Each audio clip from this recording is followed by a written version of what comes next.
দাদা ফুচকা দাও তো।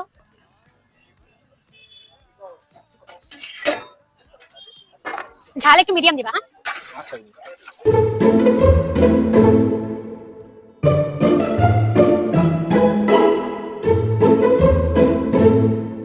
হে ভগবান, প্লিজ ভগবান, প্লিজ ফুচকাওয়ালা দাদাটা যেন দুটো ফুচকা এক্সট্রা দেয়, please please please please please ভগবান। হে ভগবান, প্লিজ আমার হাতের থেকে যেন ফুচকাগুলো যেন না পড়ে যায়, প্লিজ প্লিজ প্লিজ।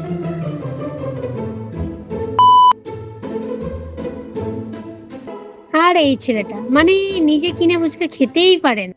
হ্যাঁ আমার থেকে নিয়ে খাচ্ছে, না না যতই বন্ধু হোক তাই বলে আমার থেকে নিয়ে খাবে, দূর আর খাবোই না।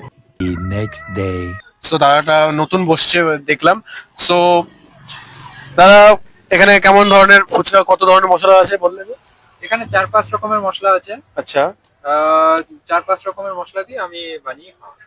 একদম হাইজেনিক তো? হ্যাঁ হ্যাঁ একদম। কোনো প্রবলেম হবে না কারো? কোনো প্রবলেম হবে না। ঠিক আছে। তো দিদি তুমি তো এখন খেলে কেমন লাগলো ফুচকা? আমার তো খুবই ভালো লাগলো, দাদার ব্যবহারও খুব ভালো, আর এখানকার ফুচকা খুব টেস্ট।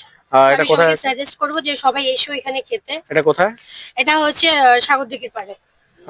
এখানে পৌরসভার সাইডে এই মূর্তিটা আছে, এই মূর্তিটার নিচে এখানে বসছে।